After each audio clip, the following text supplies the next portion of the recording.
Здравствуйте, в эфире новости спорта, в студии Власий Сергеев. Российские спортсмены завоевали 4 награды в 7-й соревновательный день Всемирной летней универсиады, которая проходит в Италии.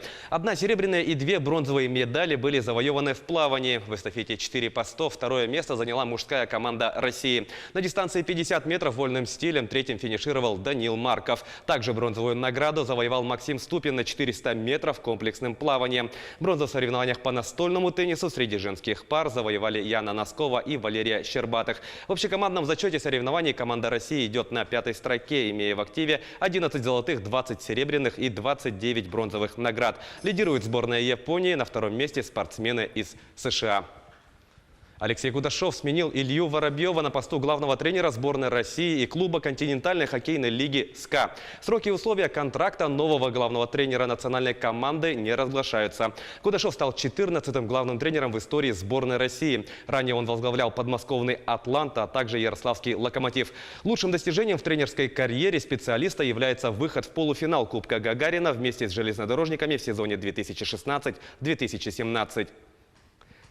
Для меня огромная честь стать главным тренером сборной России. Это большая ответственность, и я приложу все усилия, чтобы оправдать оказанное доверие. Хочу отдельно поблагодарить руководство Федерации хоккея России за эту возможность, заявил Кудашов.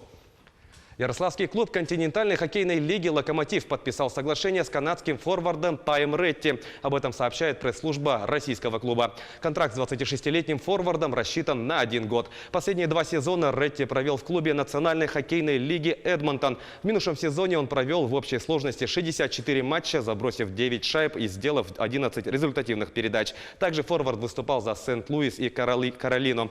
Напомним, по итогам прошедшего регулярного чемпионата КХЛ «Локомотив» занял 3-е место в западной конференции. В плей-офф ярославский клуб во 2-м раунде уступил петербургскому СКА. Немецкий футболист Малкольм Баду перешел в московский «Спартак». Об этом сообщает пресс-служба российского клуба. Детали соглашения с 22-летним полузащитником не сообщаются.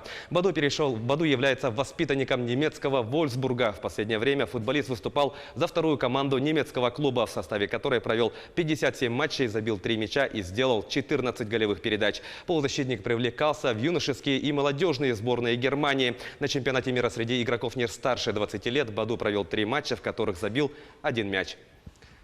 Сборная Нигерии по футболу обыграла команду ЮАР в четвертьфинальном матче Кубка африканских наций. Встреча завершилась со счетом 2-1.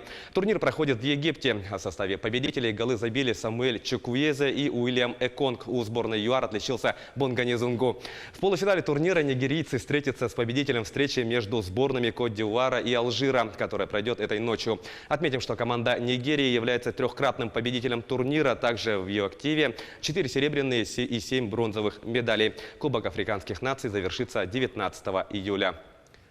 Медаль бронзового отлива – таковы итоги участия якутских вольников на чемпионате России. Единственную награду в копилку нашей сборной принес 30-летний уроженец Вилюйского Улуса Михаил Иванов. Он занял 3-е место в весовой категории до 57 килограммов. Другой якутский борец, обладатель Кубка мира Арьян Тютрин, потерпел поражение в четвертьфинале из-за судейской ошибки. Главный тренер сборной России Дзамбалат Тедеев осудил действия главного рефери, который засчитал дагестанскому борцу балл за 1,5 секунды до окончания встречи и отстранил его от дальнейшей работы на соревнованиях. Отметим, что Арьян Тютрин в начале августа примет участие на международном турнире памяти Циолковского и Петлясинского в Польше.